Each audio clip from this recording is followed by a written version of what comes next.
It's the all-wheel drive event at Lithia Ford of Boise. From hunting trips to ski trips to trips to Grandma's house. Nobody does AWD like LFB, Lithia Ford of Boise, where Ford begins in Idaho.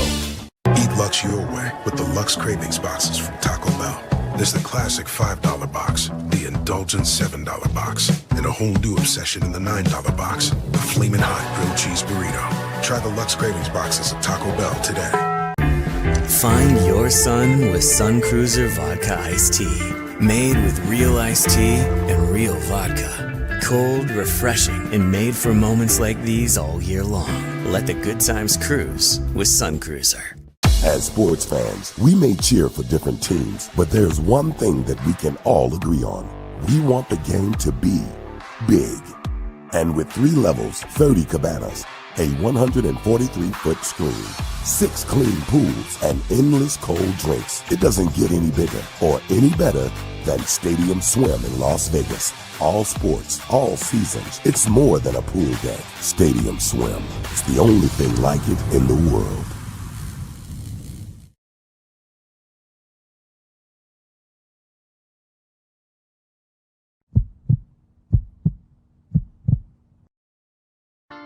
The final buzzer is sounded on another night of Mountain West basketball, and it's time to break down the action with Tom Moser on another night in the Mountain West, presented by Circa Sports.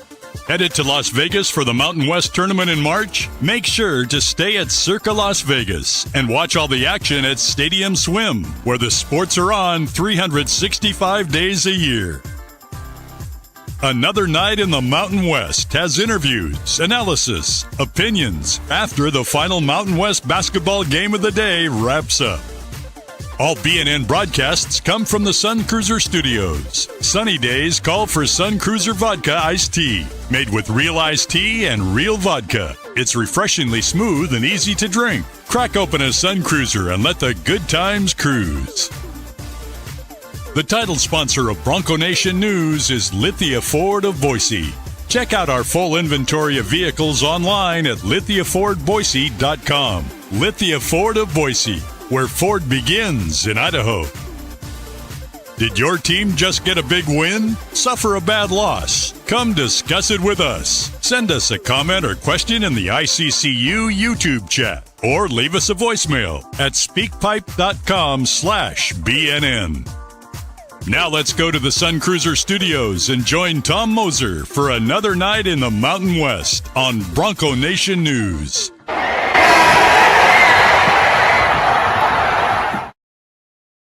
Good evening, everybody. You are in the Sun Cruiser Studio, and I'm your host, Tom Moser, here on another night in the Mountain West for Wednesday, February the 11th. Just a solo game, but a big game. A lot to talk about. Let's thank Sun Cruiser for running the show here. And of course, as I always ask down there on the bottom, at Mountain West BNN, subscribe to the channel, at Mountain West BNN to subscribe, free subscribe. All right, look, 70-64 is the final tonight in Phoenix in the Globe, as I call it. I don't know if anybody else calls it the Globe. I call it the Globe.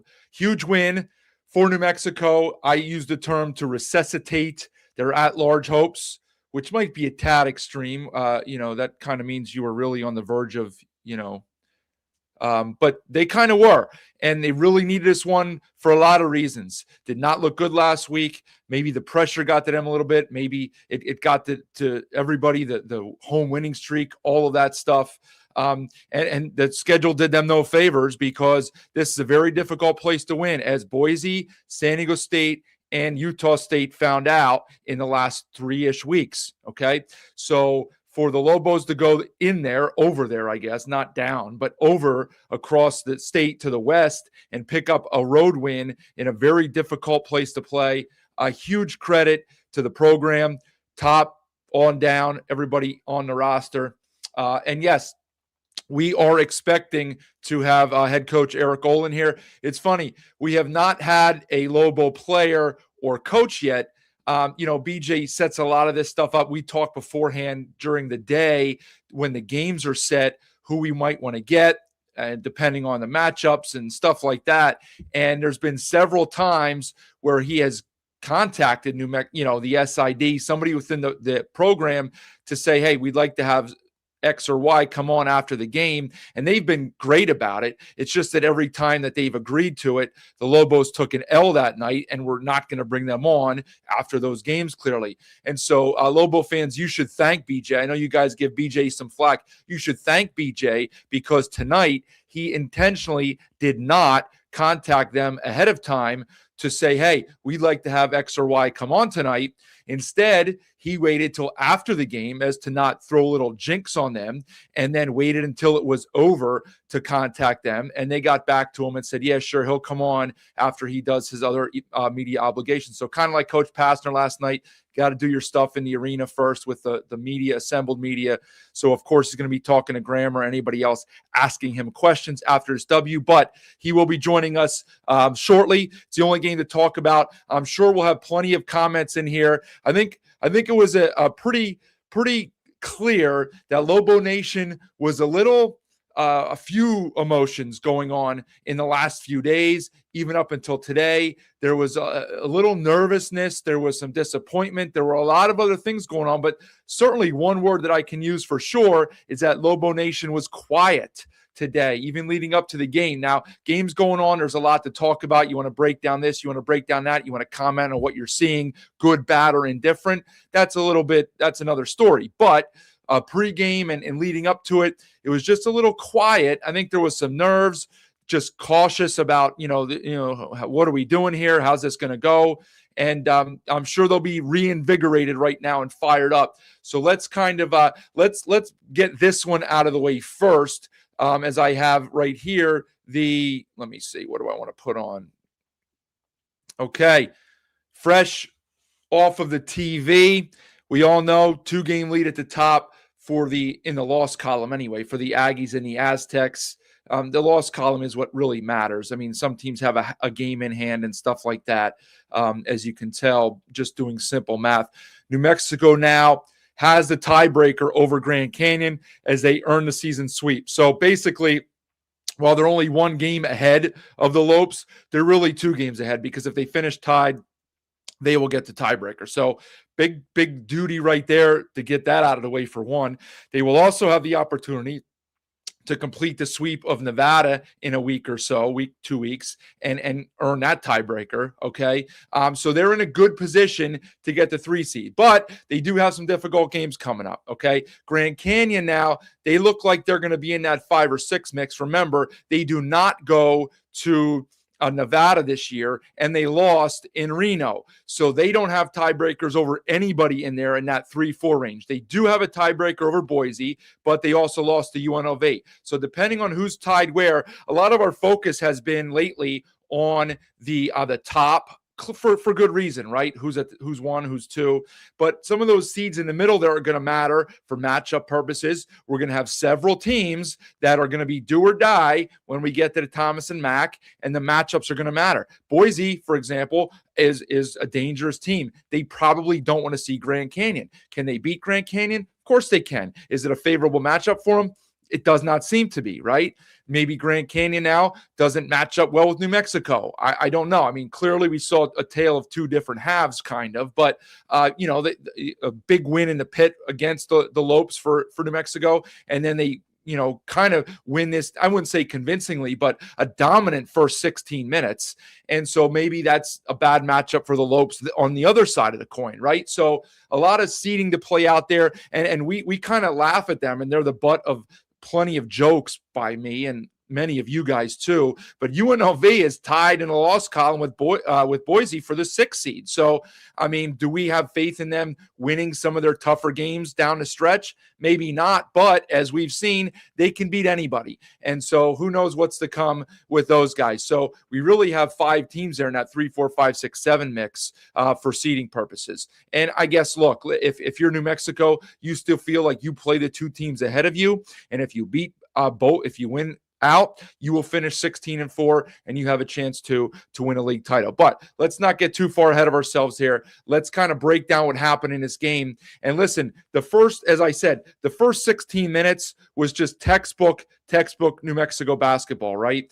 Grand Canyon couldn't throw it in the ocean in the first 5-ish minutes, missed like their first 10 shots. Some of that you'll credit the defense, but you have to contribute to that on the offensive side as well. And it was not pretty offense. The first couple threes they got were open looks, and they just clanked them. Sometimes you just miss shots. They're not easy to make, whether you're open or not, right? And they just missed. And good defense for sure, but on the part of the Lobos, but they jumped out to an 11-0 lead.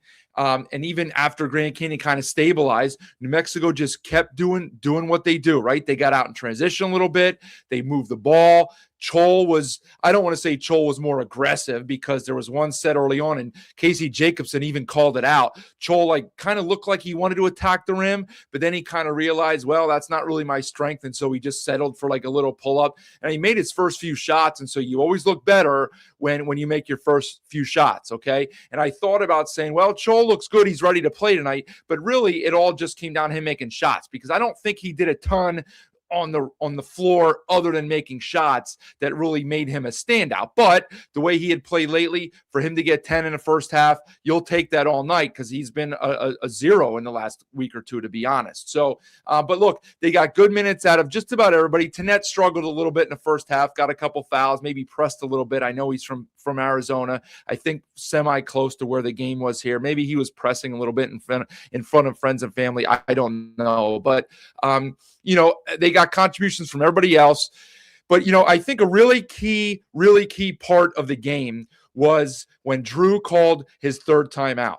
Nobody does that, right? No coaches do that. All right. You get your one, use it or lose it. And then you get 3 to carry over to the second half. Once in a while, maybe, a little bit more than once in a while, coaches will use a second timeout in the first half if it's necessary. Clearly, Drew viewed it as necessary to use his second timeout somewhat near the halfway mark. I don't remember exactly where anymore. And it didn't really do anything, because New Mexico kept rolling. Then he did what hardly ever happens. I would guess, my guess, and again, there's probably no way to figure this out, but I would guess that it's happened less than 20 times the whole year throughout the country, with thousands of games being played, where a coach will use 3 timeouts in the first half. It just doesn't happen. You get media timeouts every 4 minutes in the second half, but man, you need those timeouts, and you need a timeout to challenge a call. If it goes against you, you're out of timeouts. You can't challenge unless it's the last 2 minutes and the officials initiate a challenge. So it's very risky to use 3 timeouts in the first half. It just never happens. I remember Ben Howland, when he was at UCLA, he used to do that all the time, and I'd get a chuckle out of it. He would use 3 or 4 and just go through them, because again, I used a story a few weeks ago about my old high school coach, and he figured if you don't use the timeouts and correct what's going wrong, you're not going to be in the game later anyway.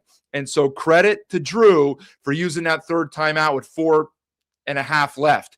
He had a media timeout coming up. 95, if not 98% of other coaches in the country do not call that timeout there. They wait for the media timeout, and they go to the second half with 2 timeouts, and whatever, who knows what happens. But for whatever reason, maybe he lit into his guys. Maybe New Mexico just mentally figured, okay, we're on cruise control here till the half. Let's get this one, whatever. Okay. But it did not go well. And the margin was still 13 at the half, but that was a little bit different than 20, and it gave some life to the crowd and to GCU. I don't know that it affected New Mexico much, but certainly to start the second half, you saw the Lopes just completely change their attitude, their game plan, their intensity level, all of that stuff, right? And so massive credit to Coach Drew for that. As far as other adjustments at different points, look, I've said all along, Coach or GCU has been a really good defensive man-to-man team. And the Lobos were so effective in the first half, smashing the Lopes man-to-man, that Drew had to go zone for a few possessions. Olen did it a little bit in the second half too, going zone. Okay.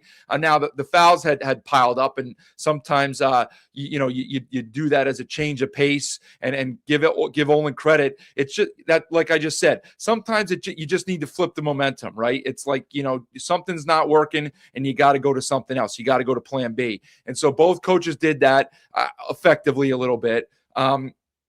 But the Lopes really cranked the pressure up then in the second half. And I thought what was clutch, as you saw down there in a couple minutes, Coach Olen will be here. So we'll get to the comments after we're done here with Coach Olen. I'm just going to kind of freestyle it here until he comes in. But, on the other side of the floor, and this is the one thing that I think New Mexico lacks, right? If you watch the second half, and I'll pull up the stats in a little bit, but Grand Canyon has what we would call downhill drivers, right? Now, yes, Albury can do that, okay? But as Lobo fans are well aware, he's kind of like too downhill, right? Like he's like almost like a free fall, okay? He's going too fast sometimes, and he struggles to rein it in and control himself, okay? And they really don't have downhill guys that can get to the rim from the perimeter easily at all. They don't. On the other side of the coin, look at how Grand Canyon just attacked the rim in the second half. And it was multiple guys. Makai Williams, he's got a little bit of Albury in him where he can be a little bit out of control at times. But really, Moore and Henley are the definition of downhill drivers. They really attack. And the other thing is the Lobos don't defend those positions very well. Like for as great of team defenders as they are, maybe they struggle, as we've noticed in the last week or two, on the ball. And so what happens then is you need help defense. Guys get open on the perimeter. But Grand Canyon wasn't taking advantage of that the way that Boise did on Saturday when Boise was raining 3 after 3 after 3. Grand Canyon was exploiting it by attacking the rim. Looks like we have Coach Olen here. Coach, do you have me? Oh. Huh. Yep, I'm here. All right. Yes, I got you, Coach. All right, Eric Olen joins us here on another night in the Mountain West, fresh off of his team's 70-64 victory. Coach, thanks for joining us. What a game. You guys controlled the first 16 minutes, and then the second half, they made you work for it. What was the main thing that really kind of flipped the script there early in the second half when the Lopes worked their way back in? Yeah, I didn't love the way we closed the first half. I thought we made some really, I don't know if they're uncharacteristic given how we played last week, but certainly some mistakes from us down the end of the first half. Didn't manage the end of it well. Had some rotational errors and some bad fouls that allowed them to close it on like 7-0 or 9-2 or something going into half. And then in the second half, I just thought their physicality on the ball really bothered us. We weren't able to get it moving the same way. Like in the first 16 minutes or most of the first half, we felt like our ball movement was really hurting them. We were able to get in the paint, spray it. We got great looks from the perimeter, and guys were knocking them down. And I just thought their aggressiveness and their physicality flipped the game. Yeah, you mentioned it. They were definitely in your grill a little bit there in the second half. You got some open looks in the first half, not so much in the second half. On the other side of the coin, offensively, they seem to take a much more aggressive approach in the second half. I was just talking about this by myself, really attacking the basket. That gave you guys some fits. They got some downhill drivers. What did you see there that was different? Was it your guys kind of backing off a little bit? Was it just them being more aggressive when they kind of, really took it to you in the paint? Yeah, so they made a good adjustment. I thought we did a really nice job when in dealing with the ball screen, right? A lot of middle ball screen from them. I thought our guys did a nice job beating ball screens, getting some of those mid-range. Like I thought our contest level was really good in the first half, and they went away from that and they put their 5 down in the dunker spot and really just went at us one-on-one. Not some, it was an adjustment for us. Their spacing was good. We weren't able to shrink the floor the way we would have liked, and then so we gave up some straight line drives and put our bigs in difficult situations and then. Even when we were in position, not every vertical contest was great. And then on some of the good ones, I can remember a couple from Williams that he finished through pretty good contests. Yep. Like those good plays. They got good players, especially getting to the basket. More Henley and Williams are a handful. So we tried a little zone late in the game, and it sort of slowed them down a little bit, and we were able to get just enough stops to get out of here. Absolutely. So I think a key play in the game that's not going to probably be discussed a lot is when you made that challenge. There's probably about 5 minutes left. You only have one timeout. So if you lose that challenge, you're out of timeouts for the last 5 minutes. You challenged one the other night and it didn't go your way. Take me through that process there. Who's telling you what on the bench to go challenge it? Because let's be honest, the players are always going to tell you that it's out on the other team. So you can't really trust the players. Take me through that process there with the challenge that went your way, and that was a huge play. Yeah, the other night I used it really early in the first half, but those sometimes we want to think about like the value, right? So on a goaltend call, like if you're right or you get that one, it's worth more because you're getting points. So sometimes we factor that part of it in, and that's why we went early. 5 minutes to go. I usually hang on to the timeouts for the end of the game. So, it just felt like at that moment we just needed the ball back, and Jonas Simmons, all our GAs on the review, did a great job, got it quick, and he was confident in it. So we just went with it, and fortunately, we were right and got the ball back, and that was a big play in the game.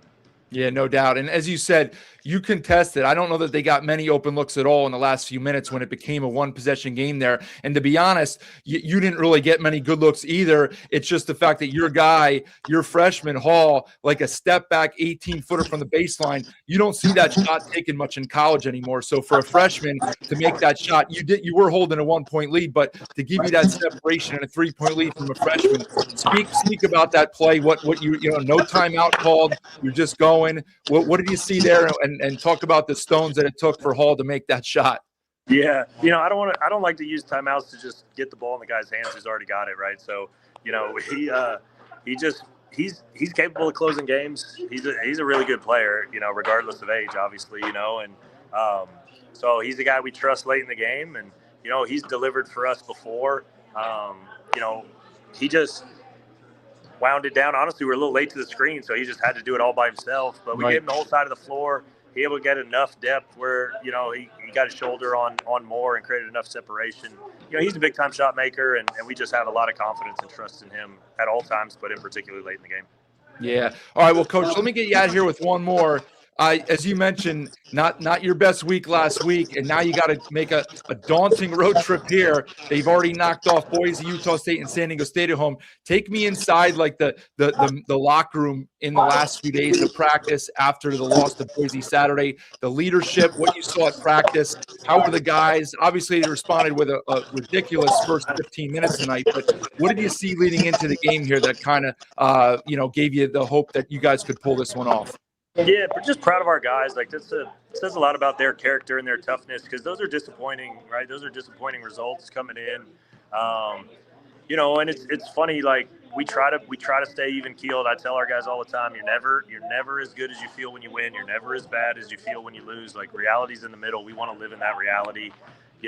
On Saturday, we did all the things we want to do in terms of rebound margin, turnover margin, points in the paint. We won all of those areas and lost the game. Tonight was the other way. We lost all the areas and found a way. So, that's basketball a little bit. And, our style forces a lot of jump shots. So there's some variance involved. We live with that. We understand it. And I think our guys are bought into just trying to play the next play, compete every single time, and be consistent. And we believe in our team and our ability to be in a good position at the end if we can continue to do that. Yeah, well, it's about the process, and the process for you guys has been great all year. So, Coach, congratulations on a big win tonight. And on top of that, I'm sure you guys are thrilled. You got a few extra days off here with the kind of off or day or bye, whatever you want to call it, coming up this weekend. So I'm sure they'll enjoy that. Go celebrate with your team, and thanks for taking a few minutes out of your post game to join us here on another night in Mountain West. Yeah, appreciate it. Thanks for having me on. Appreciate what you do for the league. No problem, Coach. Thanks. Take care. We'll talk to you again. Have a good one. You too. All right, there he is, Coach Olen, as they all are when they join us here, from a happy and joyous locker room there in Phoenix, where the Lobos pull off a massive road win, 70-64 over a game Grand Canyon unit. And as I said, Coach Olen, he kind of reiterated a lot of the thoughts that I had said before he came on here. I had saved that review question, and it's funny because I first guessed that review last on Saturday when he made that review early in the game, even if it was technically like a missed call. I thought that was too early to challenge that. And he kind of alluded to that when he answered my question about it. But that was a huge play in the game. He mentioned the same thing that I did about the downhill drivers of GCU being difficult, talked about going to the zone, talked about everything in there that were keys to the game. So, look, they did what they needed to do. And the last thing he said is really important too. Like, he knows what he's doing. And he also understands that you win the stat sheet on Saturday, you lose the game, and it flipped tonight. That's sports and that's basketball, right? But if you keep your process the same and you do good things will come of it, right? You have poor leadership and poor coaching, and you play a game like you do Saturday where you only turn it over a handful of times, you out-rebound your opponent, you shoot the ball pretty well, and you lose because the other team plays a better game, and you're disappointed and you're deflated. Not every team bounces back from that because they don't have the leadership and the coaching that a New Mexico does, right? So massive credit to Olen and his staff and the players, for the huge win. Let's roll through some of the comments. And again, thanks to Coach Olen for joining us for his first time. I'm sure if they get another win down the stretch here, we'll get a coach or a player on. Let me talk about Sun Cruiser again. Go get yourself a Sun Cruiser. I know we got a few listeners that do. And if you haven't already subscribed, down at the bottom at Mountain West BNN for a subscription, free subscription, just the word subscription. So a lot of Lobo fans in here. Jer says, huge win for the Lobos. Concerned about them because aggressive guards that extend the perimeter cause problems. Yeah, there's no doubt. And I think that's where I was before Coach came in. There's just not a lot of, and that's maybe where, he's been forgotten because he hasn't played in 2+ months. And he was much maligned even before he went out because he was basically a slightly better than zero offensive player. But Chris Howell would do a nice job defending these wing guys, at least one of them. He'd be a good matchup for Henley tonight, right? And some of the other guys. I don't even know. We'll have to ask Jeff, or maybe some of you guys know what his deal is, if/when he's coming back. No idea, right?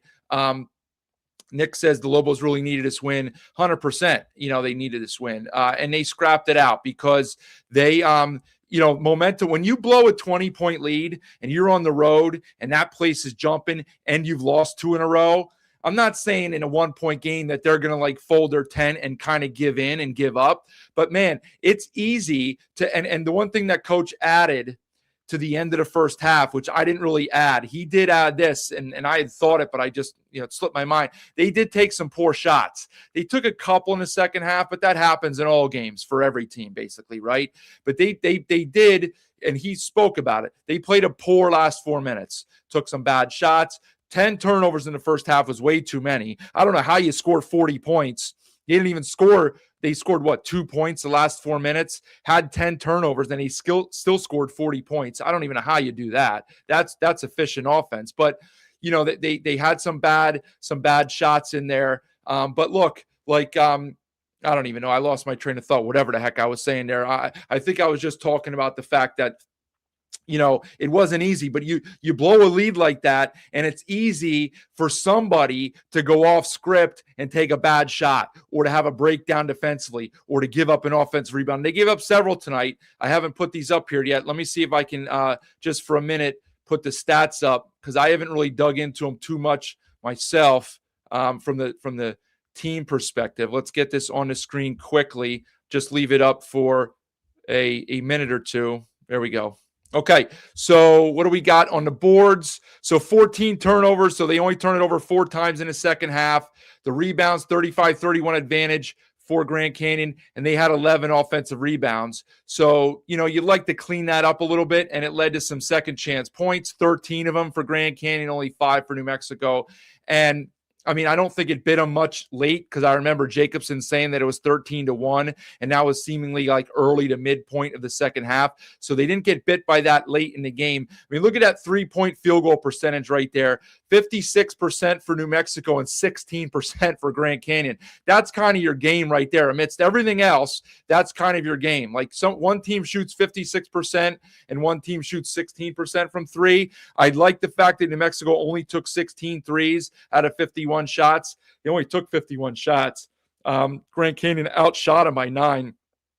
So they won the shot volume battle, and they got all their points from their, look at that. Williams, Moore, and Henley combined for 52 of their 64. That's a pretty high percentage for three guys. They didn't get much at all in the paint. Demerol only 4, and he played 28 minutes. Owusu Anane, who was great against UNLV when the rest of the team stunk it up, 2 points on 1 for 6 and 0 for 5 from the 3. So he did nothing inside. He did grab 10 boards, but a good job, on the interior defensively by the Lobos to kind of shut off Owusu Anane. Although the ball was in the guard's hands for much of the night, but still credit to Bullion and Rock and some of the other guys banging inside against Owusu Anane.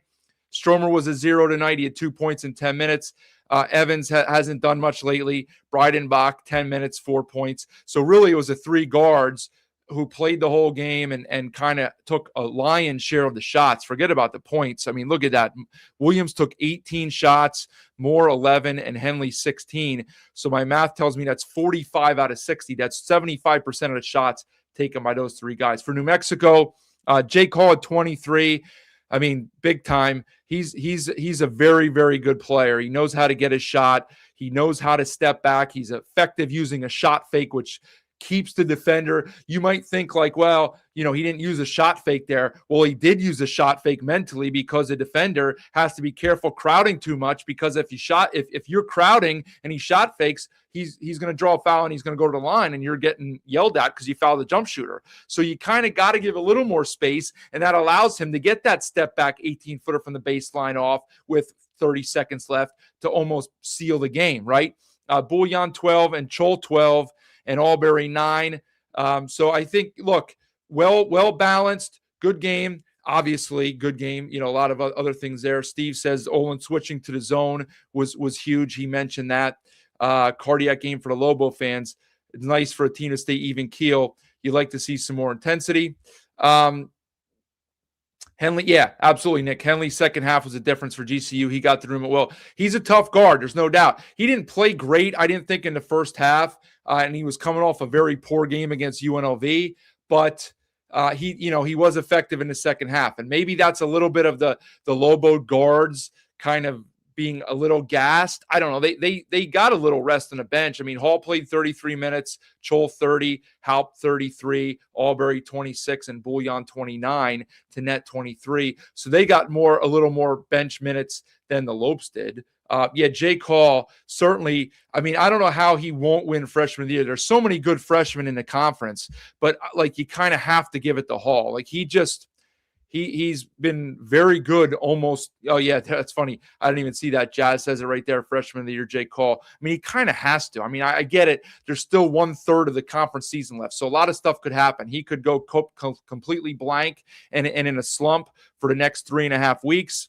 Don't know. But at this point, he certainly is. And that's what I said, Steve. Yeah, Drew, he got into them at halftime. They started attacking the rim. Now, when you shoot like crap from the 3, they shot 4 for 25 for the game. Holy crap. So 25 out of their 60 field goal attempts were 3s. A couple of them were late. They were junk. You can't really count those. But even before that, that's a ridiculously high number for a team that doesn't even shoot the 3 very well. I think somebody else had a comment in here. So Larry thinks when they benched Albury in crunch time. I mean, I don't know. I'd have to look in later. Let me see if I can look and see what his plus minus was here. Albury was a minus. Oh, and he was a +3. He was a +3. Chol +10. Bullion +15. Jake Hall +6. So I mean, I think it's the fact that he worries. He being Olen, he kind of worries. You just never know when Albury's going to.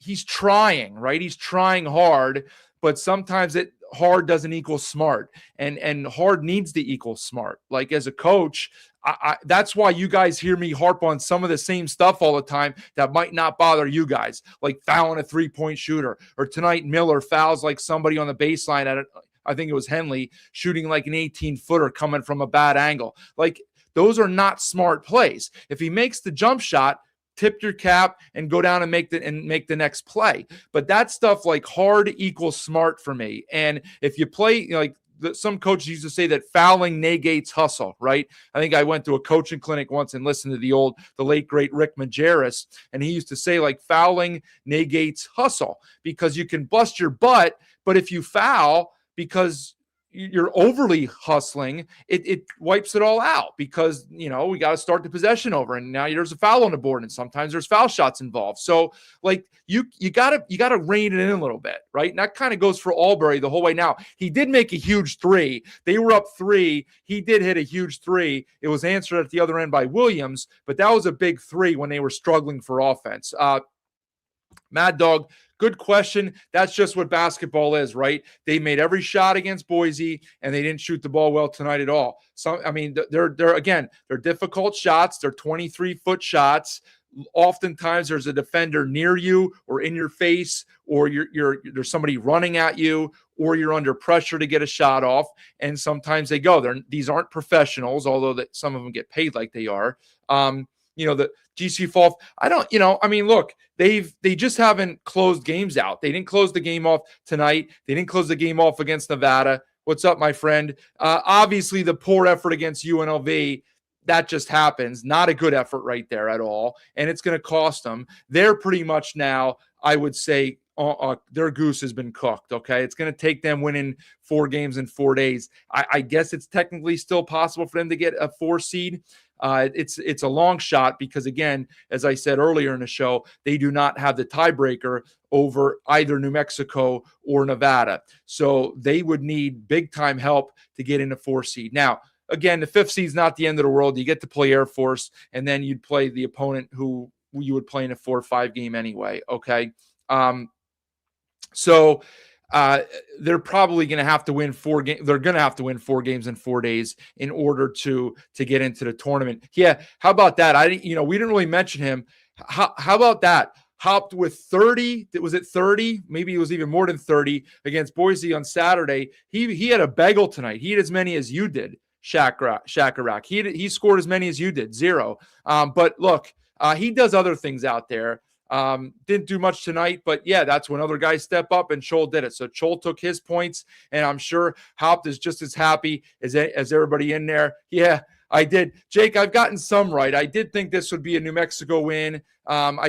Especially when I saw the point spread, I thought that was a little fishy, and I'm not surprised by what happened there. John Buchanan, as always, joining us from Lafayette, Indiana. I know Purdue University is in West Lafayette, John. So I should have assumed there's a regular Lafayette, or maybe it's maybe an East Lafayette. But I guess if you're in Lafayette, welcome. It's early or it's late for you, just like it is for me. Yeah, BJ thought you were going to. Yeah, no, I don't know if he thought you were going to lose. No, the reason why I said that, Nick, is because we've wanted to get a New Mexico coach or player on, but it's just I don't know. Some people believe in that stuff, right? And I do, and BJ does to an extent. So he figured if he would contact him ahead of time. Not that they would lose, but he just figured he'd try something different this time, and it worked out. So you guys owe BJ one, all right? Yeah, Owusu Nane killed the Broncos, but was invisible today. Again, it's just basketball, same as Haupt, right? Haupt goes from 30 to 0. Owusu Nane was great the last 2 games last week against both Boise, and he was the only Lope that played well against UNLV, and he was a non-factor night. So sometimes it's about matchups. Sometimes you just don't feel it. For shooters, for guys, sometimes your body just doesn't respond the way you want it to do. Good job getting passed around last night. Yeah, you said 1% chance. Appreciate that, Pac fan.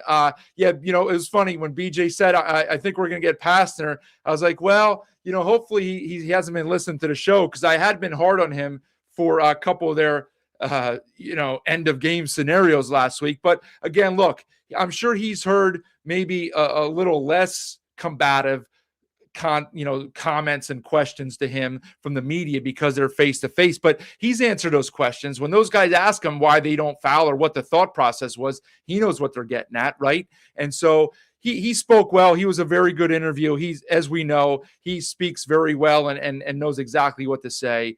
So that was great to have him on, and certainly Olen again tonight. We've had, I'm losing track here, at least 5 or 6 head coaches. Plus, look, you could count Leon because BJ has Leon on all the time, and kind of that joint show we did, Leon was on. So we can count Leon. Clearly, there's a couple teams we're never going to get for different reasons. But yeah, Craig, nice win. You blow a 20-point lead on the road after losing at home twice. Could have been catastrophic.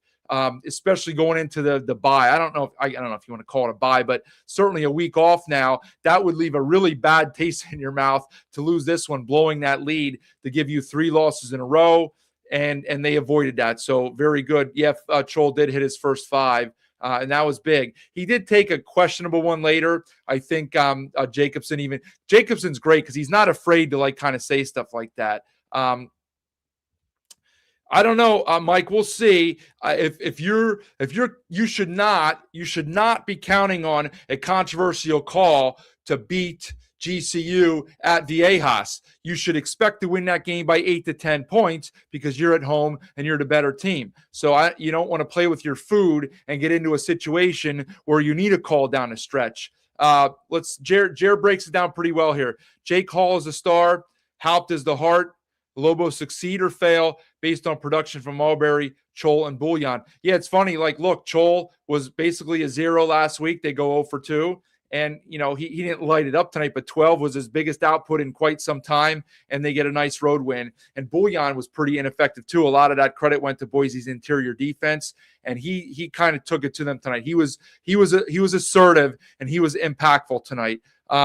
Bleed blue. I don't know what color I bleed. All kind of colors. It depends on the night, I guess. Absolutely. Coach is very down to earth. Support him. Yeah, absolutely. I mean, you should be happy you have him.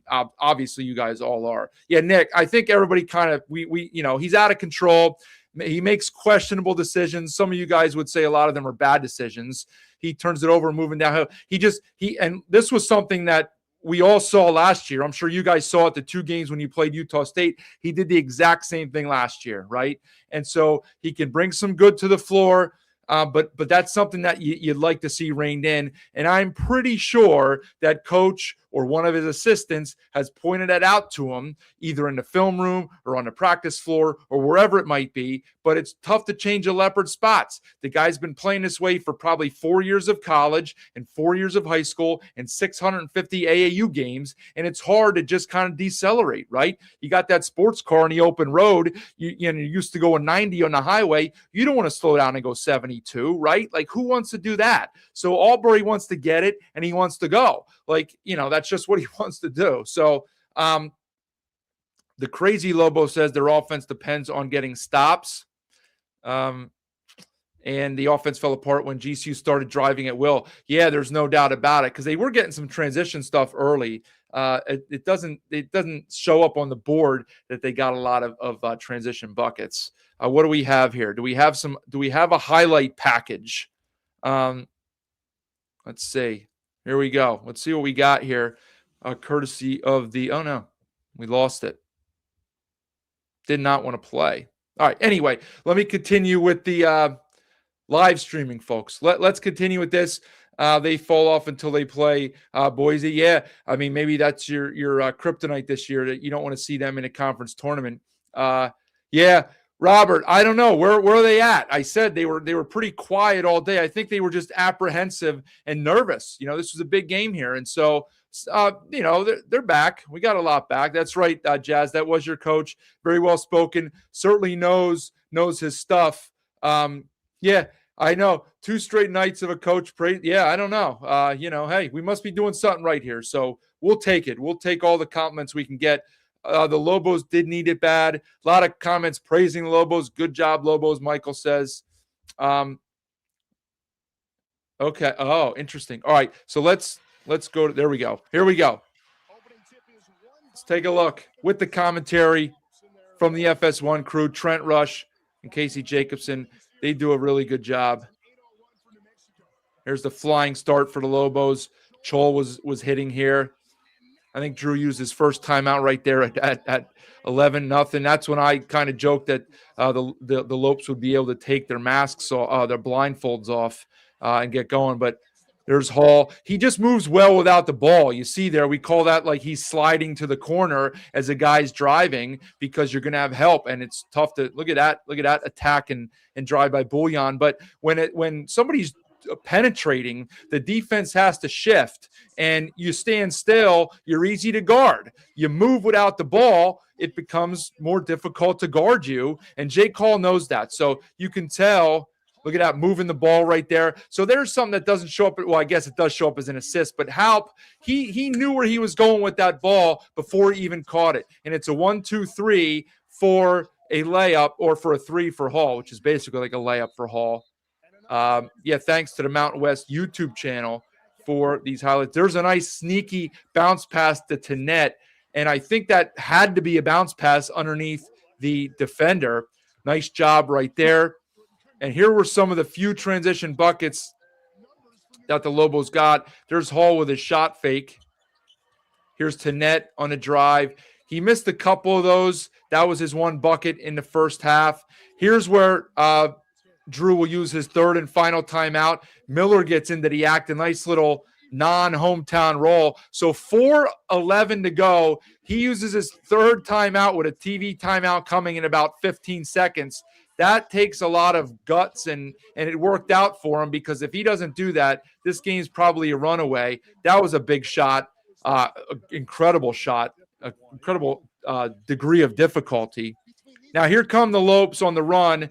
Now that's an outside shot from Moore. It's not the prettiest looking shot off the release, but most of the points moving forward here for the Lopes are going to be, there's the big 3 from Albury, are going to be driving downhill. Although here's the answer then from Williams on the wing. He is a nice stroke. He likes to shoot the ball. He's not shy about firing up shots. I guess he figures, screw it, I'm a senior. I've been here. You guys are transfers. I'm gonna get my shots up. There's the one that I think Coach Olen mentioned. He just makes those are well defended. It's just a tough shot and a good finish, and you give the guy credit. Olen used the timeout there after they fell behind by 1. There, of course, is your guy, Lobo Nation. There's the freshman, Jake Hall. This one here gives the Lopes the lead. N1, nice drive by Henley. So we're on the seesaw. Now, New Mexico was on 60 there for quite some time. And then the highlight just kind of wrapped up there. And an ecstatic Coach Olen with a 70-64 victory. And the bench, they obviously love their guy, Jake Hall. So Larry says that Olen's going to try and get a waiver for another year with Hal. Well, I would think that he's probably in good shape for that, because the NCAA hands out waivers like the kids in elementary school hand out Valentine's cards in school on Friday. So there's Justin. Hal has an oblique injury is the update. No word on whether or not he'll return. Timeline for him is actually to get back to playing shape is getting shorter and shorter, even if he did return soon. So maybe he will not play the rest of the year. Hurts their depth. As for an upside offensively, we know not much, but could have used him defensively tonight, and certainly could use him to guard a Reese Waters or a MJ Collins or somebody like that in the Mountain West tournament or in the regular season. But we'll see. Yeah, absolutely, Vincent. Massive to win there. They beat Utah State, San Diego State, and Boise there. 3 of the more talented teams in the conference, the 2 at the top, they beat there at home. It's their second home loss, 2 field goals, 4 turnovers for Albury. Yeah. I think that's just what you have to live with. You have to live with that. I don't know. Here's the thing. Like when they got him, I don't comment a lot on incoming transfers to teams, because, and I've said this on my pod before, every fan, not every, I exaggerate, but most fans think that every transfer that you get in is great, right? Because, well, obviously we got him, the coach wanted him, and he's a good player, and it's great. It's great get, right? And there's some people on Twitter that like joke about that mockingly. Oh, huge get, right? Not every get is a great get. And the fact is, like, if Utah State is a comparable program to New Mexico. So if Utah State wanted to keep Albury, they likely would have kept him, especially with the coaching change. Now, is it possible that Albury didn't like Calhoun and wanted to get out of Dodge? It's possible, okay? It is possible, right? But the other guy stuck it out there, and we know Falslev's a different kind of guy because he grew up in Logan and all that stuff, so he wanted to stay there. But there were other guys in the team last year that stayed, and he could, if he wanted to, he could have stayed, or maybe they didn't. I don't know, okay? But we knew this from Albury. Like, he was okay last year, but he wasn't like like an all-league performer, okay? And, out of I think it was an okay get, but it was a necessary get, because at the time, Lobo fans will remember quite well that Olen was having his difficulties getting guys with big time experience in the portal, right? He was getting a Chol who had a big name from the JUCO ranks, but he was bringing guys with him for UCSD. And now we know that Jay Call can play, but I don't think a lot of people were super excited in March or April about Jay Call coming, right? Or some of the other guys, okay? And so it was kind of like, well, here's a proven guy and we'll take him, right? And so I just think that that's kind of what it is. He averaged 17, but I think it was for Queens in like the Atlantic Sun.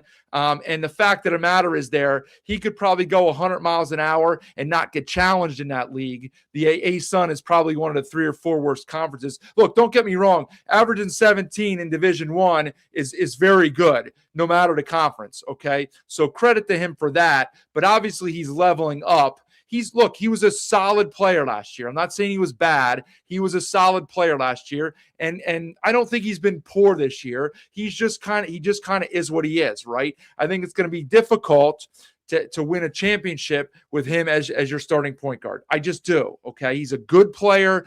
I don't think he's a championship point guard. He could certainly prove me wrong. Like I've been proven wrong. I think I've been wrong twice before this year.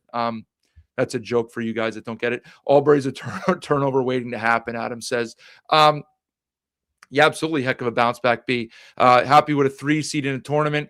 Glad you're still in the at-large convo. Yeah, you are. And if you're the 3 seed, you want to avoid Boise in a 3-6 matchup because it's probably not a super matchup as we've seen twice now this year. But, I mean, look, you could look on the other side of the coin and say it's tough to beat a good team 3 times. Albury had 4 turnovers tonight. Nick says not the first time he's been it is not the first time he's been on the bench down a stretch. And look, the possessions are valuable. When you're in a 1-possession game, the absolute last thing that you can do, and I remember the last one that he had was he caught the ball on the wing and his foot was on the baseline or he drug it back on the baseline. Like that's kind of a lapse in concentration, right? You got to know where you are. It's like a receiver in football running an 8-yard route on 3rd and 11. Like you got to know where the sticks are. You got to know where you're at. You can't catch the ball out of bounds or take your first step out of bounds. You can't do it.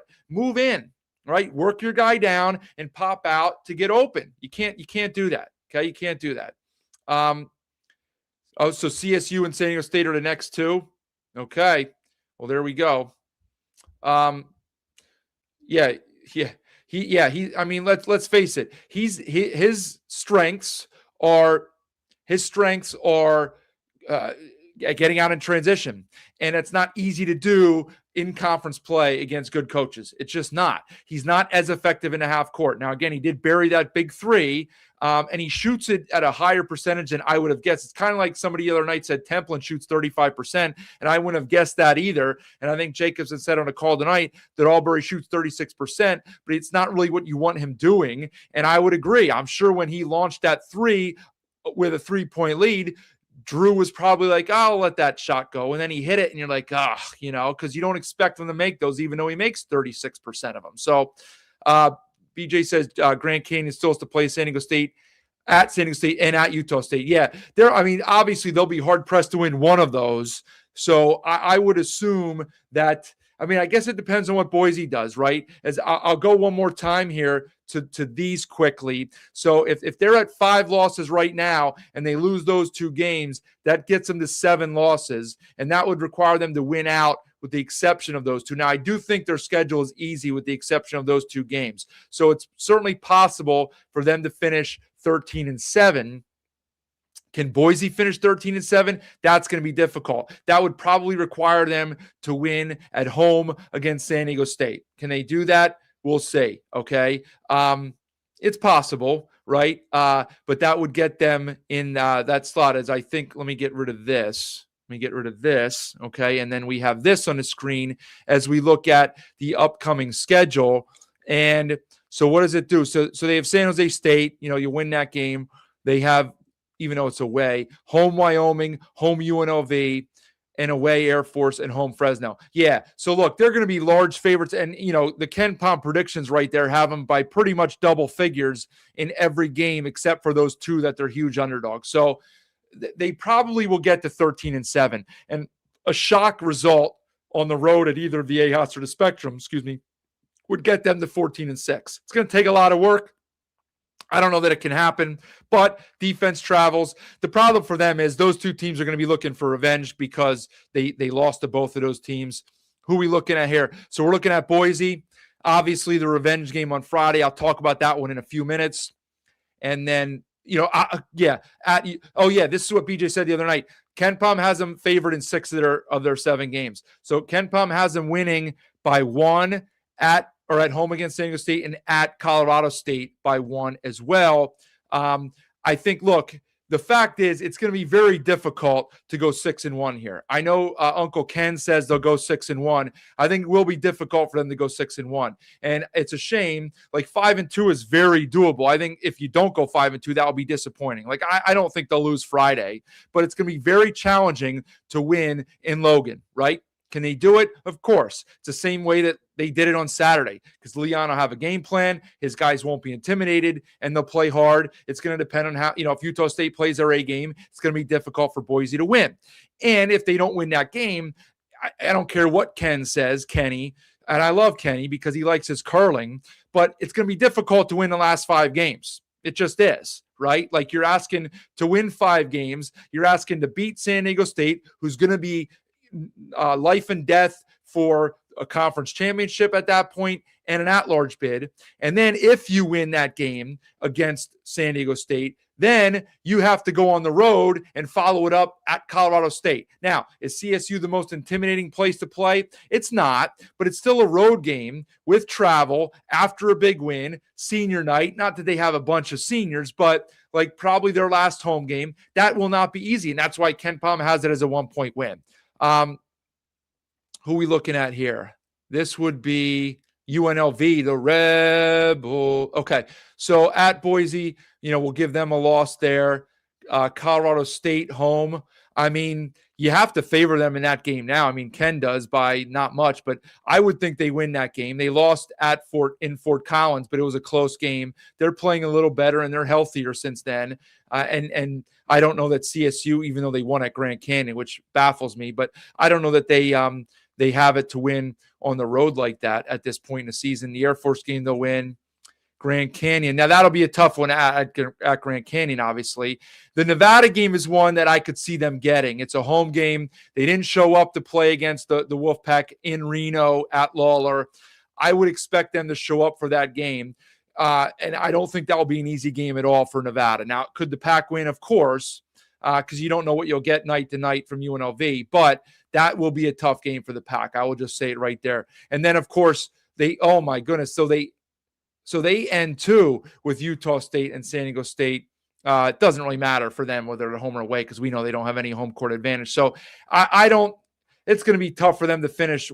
What do we say they are? 70. I mean, it's going to be tough for them to finish anywhere better than 11-9. And that's even kind of being generous because, again, I expect them to lose on Friday. And then their last 2 games are against the 2 teams at the top. So that would require them to win every other game in there. And that means beating GCU on the road and their rival Nevada, who's frankly better than them. So they could be looking at like 5 more losses if they lose all the games that they could. I think they'll win one of those and probably finish 10-10. So I wouldn't expect them to be in that top 6 slot then. So maybe it's Boise and Grand Canyon fighting for that, which Boise or Grand Canyon would have the edge because of the tiebreakers. Okay, let's get back to the comments here because we're almost at an hour here, as is usually the case. Let's see. Only teams we haven't had a player on yet, BJ says. San Diego State, San Jose State, Air Force. Yeah, BJ mentioned way back in the first week of the show that San Diego State was not really going to cooperate. I don't know if cooperate's the right word, but they weren't going to participate in the program here. BJ has contacted all the SIDs, and they've all been very good about getting a player or a coach whenever we've asked. Clearly San Jose State and Air Force for different reasons, and then San Diego State for their own reasons. So that's fine. Yeah, Mad Dot, I would hope that they if you're a Bronco fan, you'd rather play the Lobos than the Lobos, no doubt. Absolutely, it's funny. It is a quad one win, so that will be big for the resume. I know. I look at a few of the guys on Twitter because they do a better job than the big time, big name guys on the networks do, and they had both San Diego State and New Mexico kind of like just out. I don't know if it was first four out, but they're just out. But a quad one win changes that in a big way because, again, there's not too many of those to be had for non-power conference teams. As BJ lists the head coaches, we have had Sundance, Vance Wahlberg twice, Bryce Drew, Josh Pastner, Eric Olen, Farouk Manesh, Leon Rice, and the assistant Craig Neal. So awesome. That's pretty cool. That's pretty cool to have. Yeah, Jello, I think the obvious answer for that, as you heard Commissioner Navarez on the telecast talking about North Dakota State coming for football only, the obvious answer here is St. Mary's, right? Like now, what do they want to do? I know they don't have the biggest arena. I know that when Randy Bennett leaves, who knows what happens to that program, but you probably have a good 5 years with Randy Bennett. Does he want to stay in that conference? Not he, but does he want to keep that program in that conference once Gonzaga is out? I don't know. We'll see. I would reach for them though, to be honest. If they're not an option, I guess you probably try UC Irvine. I mean, as a football only, as a basketball only to kind of cancel out the North Dakota State ad. I think, Nick, it's gonna be very tough for them to get up there and tie, because the fact is they're gonna have to win both games against those two teams, and I think that's asking for a lot. Okay. John says Lafayette and West Lafayette. Two Lafayette guys playing Friday. Javen and Gibbs, that's right. I remember that from last time. Very cool. Yeah, Jared, you said it. It was just people sold stock too quick. And Olen kind of mentioned that, right? Mainly about telling his guys that. But you're never as good as your last win, and you're never as bad as your last loss. Most of the time, 95% of the time, right? I mean, it's just sometimes the things don't go your way. And if you stick to the process, good things will come to you moving forward. Was this a quad one for the Bows? It was a quad one for the Bulls. John says, I'm nitpicking too much, but Bouillon gets sped up at the rim too much. He needs patience to finish through contact and draw fouls. I do see that a little bit. Yeah, I mean, I don't know. I did think Jacobson made an interesting point on his goaltend, because now he's done that twice in a row. It's legal where he was playing the last handful of years in Europe for offensive interference once the ball hits the rim.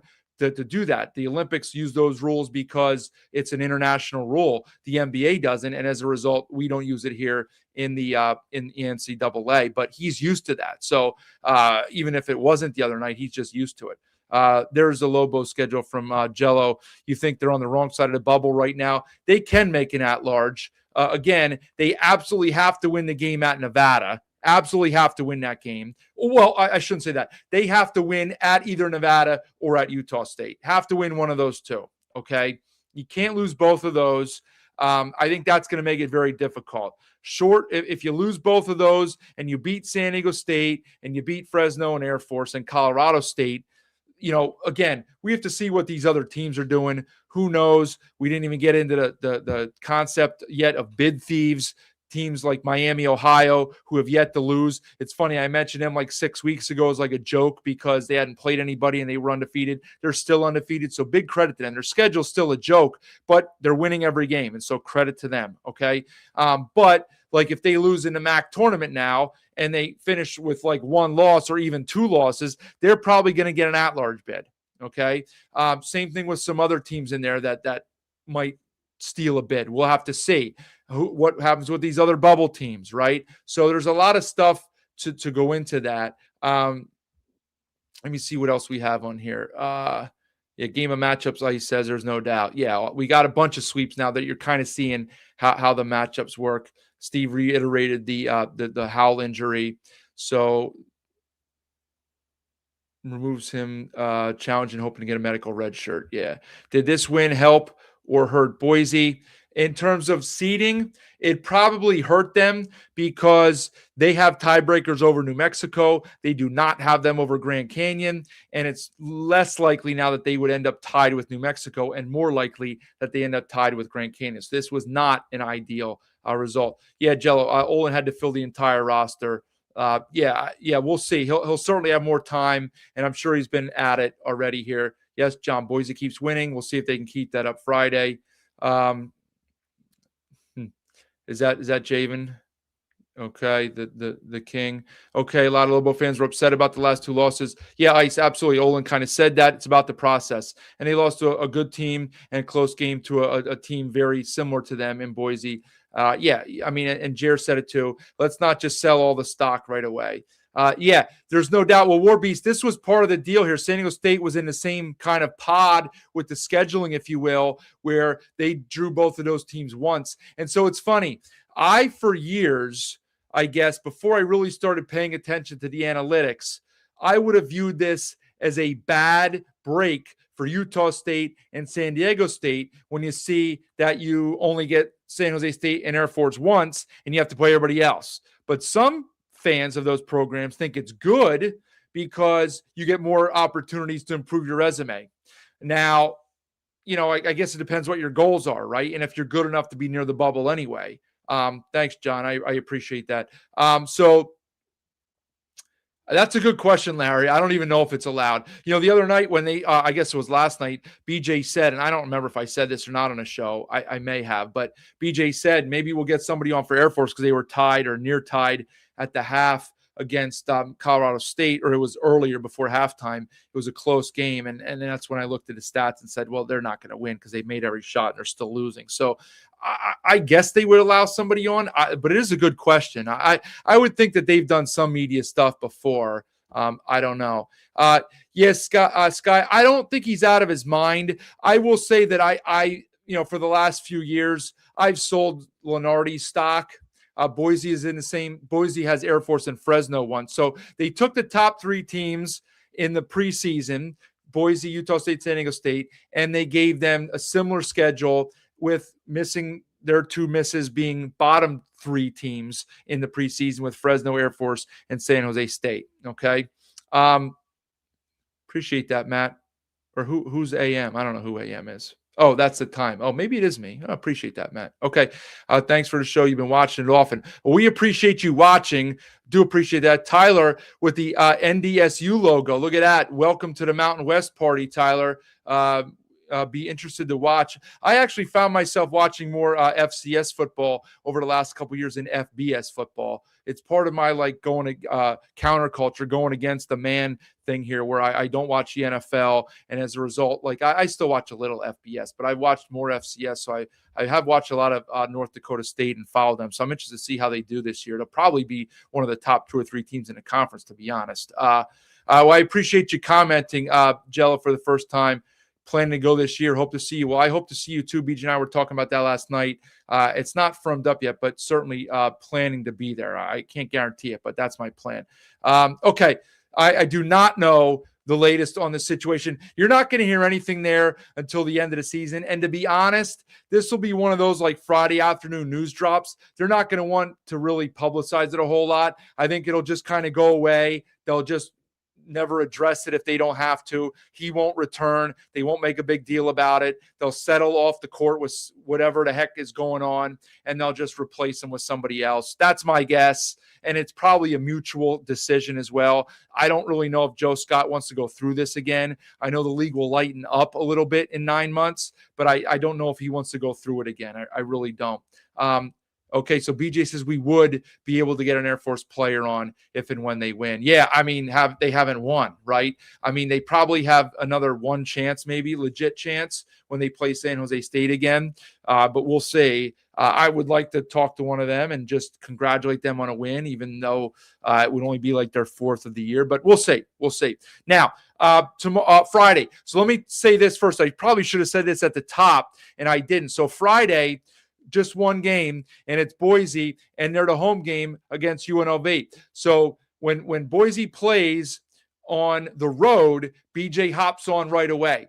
When Boise plays at home, BJ has a little bit of a buffer in there, 20 to 30 minutes, close to 30 minutes, where he's doing some stuff before he runs his show.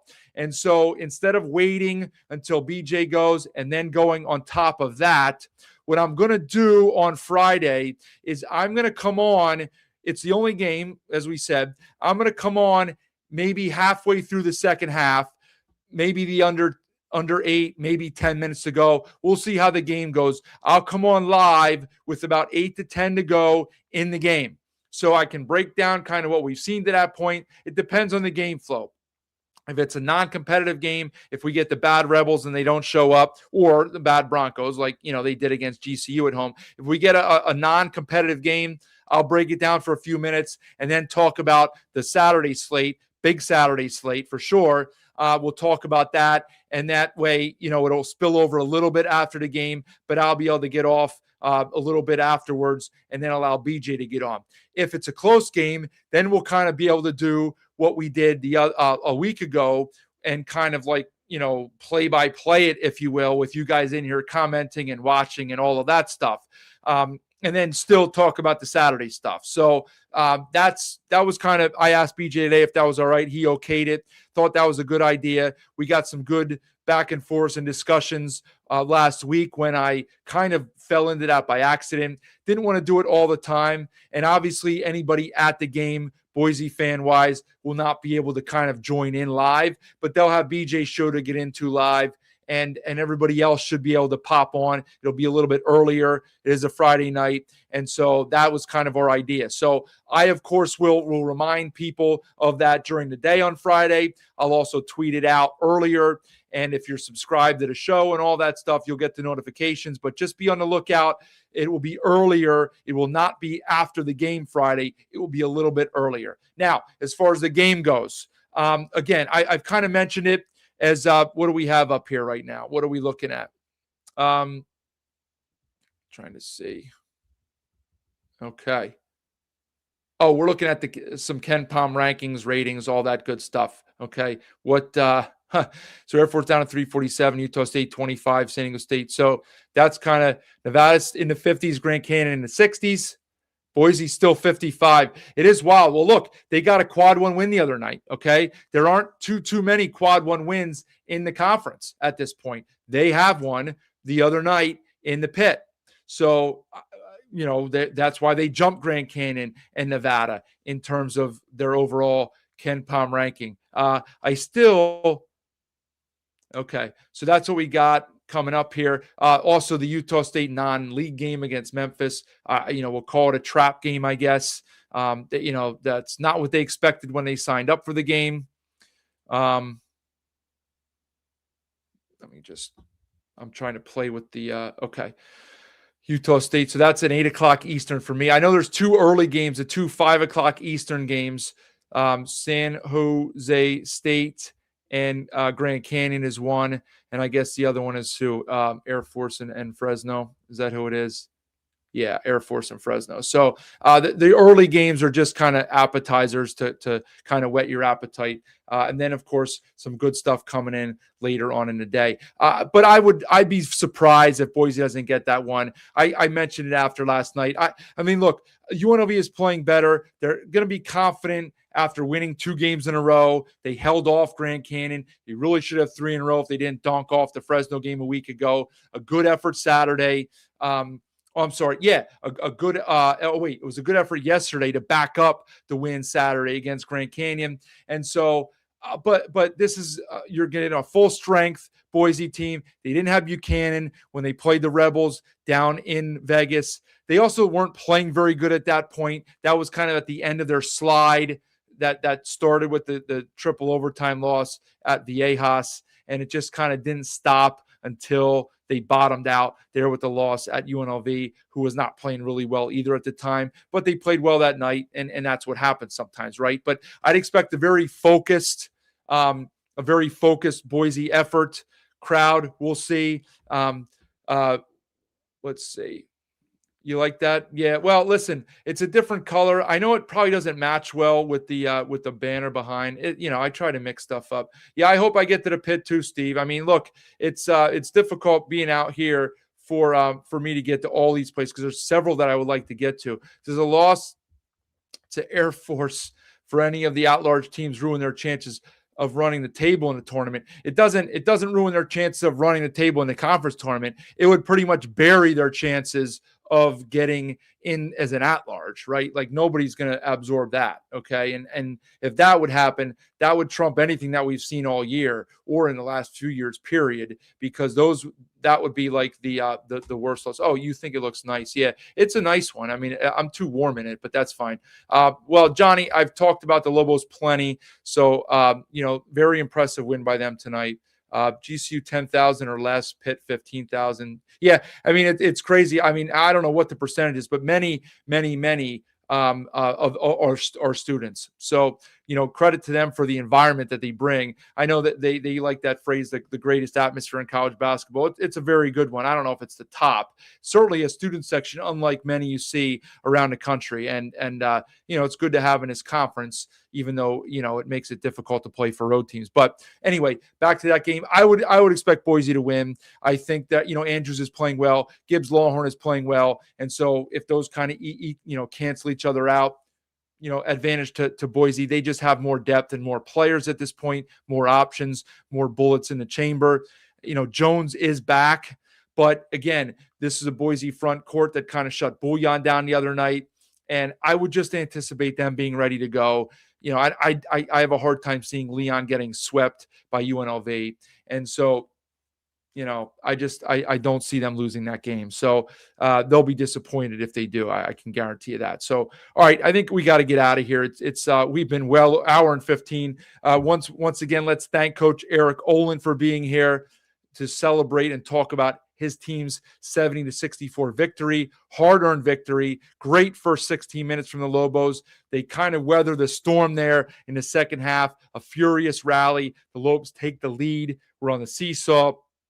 They make the plays late. Hall with a big shot. They get some stops. They do enough on the glass and taking care of the ball the last 5 minutes to win the game. Get themselves back in a fair, I wouldn't say great position, but a fair position on the bubble.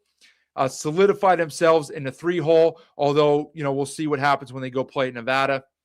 And that's that. So one more shout out to Sun Cruiser, and at the bottom, go subscribe. If you have not subscribed, please just click subscribe. No cost. All you got to do is click that subscribe button at Mountain West BNN, at Mountain West BNN. So remember, I'll tweet this out on Friday. Late second half, mid to late second half start for this show on Friday to break down and maybe walk through the last few minutes, hopefully of an exciting game. Let's hope it's an exciting game. We can talk that through and preview some of the Saturday stuff. And then, of course, full show Saturday. I think San Diego State, Nevada is a late piece. So when that one's over, we'll come on with a full Saturday recap, and then we'll look forward from there. So thank all of you for being here. Your continued participation in chat really kind of keeps this thing going. This was one of the ideas that BJ had from the start. Let's make it interactive, get the guys chatting, work on some stuff back and forth. And so, BJ does try to help me out here, pushing the subs every 100. I love it. Appreciate that, Jello. Appreciate you subbing. Thank everyone else for doing that as well. Thank you guys for participating. And we're going to shut it down there. So you guys have a good night. And we'll see you back here Friday on another night in the Mountain West. See ya.